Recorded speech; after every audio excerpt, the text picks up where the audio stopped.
ایک نئی بحث شروع ہو گئی ہے کہ سو موٹو کا اختیار کس کے پاس ہوگا کس کے پاس نہیں ہوگا. یہ معاملہ ہی نہیں ہے. اور بھائی جو معاملہ ہے وہ معاملہ ہے اس ملک کے اندر 2 صوبوں کے اندر اسمبلیاں تحلیل ہو گئی, انتخابات ہونے ہیں, سپریم کورٹ نے صدر کو تاریخ دینے کا احکامات دیے, صدر تاریخ دے چکے ہیں, الیکشن کمیشن شیڈول جاری کر کے پی ڈی ایم کے ساتھ مل کے بھاگ چکا ہے, 8 اکتوبر کی تاریخ دے دی ہے.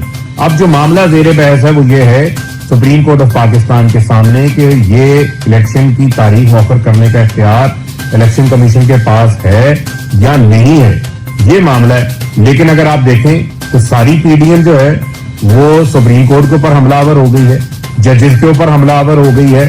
بھئی معاملہ یہ ہے کہ آج کون سا جج سپریم کورٹ کا ہو, ہائی کورٹ کا ہو, وہ آئین سے نظریں چڑھا سکتا ہے. 90 روز کے اندر انتخابات ہونا ضروری ہے.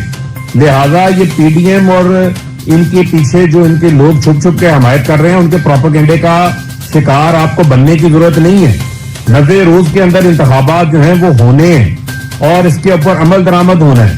چیف جسٹس آف پاکستان, پوری قوم کی نظریں آپ کے اوپر ہیں. ہمیں معلوم ہے کہ جو اس وقت آپ کے اوپر حملہ کیا گیا ہے, جو سپریم کورٹ آف پاکستان کی انڈیپینڈنس کے اوپر حملہ کیا گیا ہے, لیکن اس کے باوجود پوری قوم آپ کے ساتھ کھڑی ہے.